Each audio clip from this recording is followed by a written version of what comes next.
नेवासा तालुक्यातील गोगलगाव ग्रामपंचायत निवडणुकीनंतर विजयी पॅनलच्या वतीने मतदार आभार जाहीर सभा गोगलगाव येथे गावच्या ग्रामदैवत मंदिरासमोर घेण्यात आली। यावेळी नवनिर्वाचित सरपंच सौ शिल्पा मते यांनी सर्व मतदार बंधू भगिनींचे आभार मानले।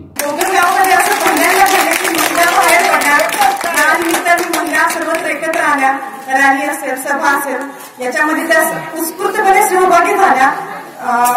त्यांनी अतिशय चांगला प्रतिसाद दिला। हा सर्वांचा विजय आहे असं मला वाटतं आणि मी मनापासून सर्वांचे आभार मानते।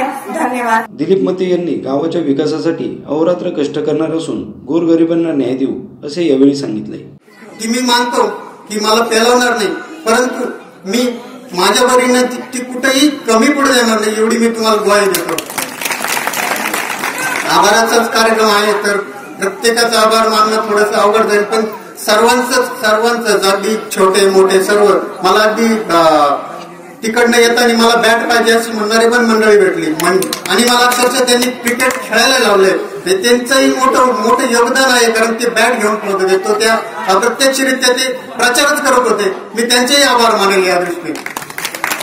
या जाहीर आभार सभेत राजेंद्र मते, राजमते, विश्वास मते, माजी सरपंच मंदाताई, राहुल डोळस आदींसह गोगलगाव ग्रामस्थ मोठ्या संख्येने उपस्थित होते।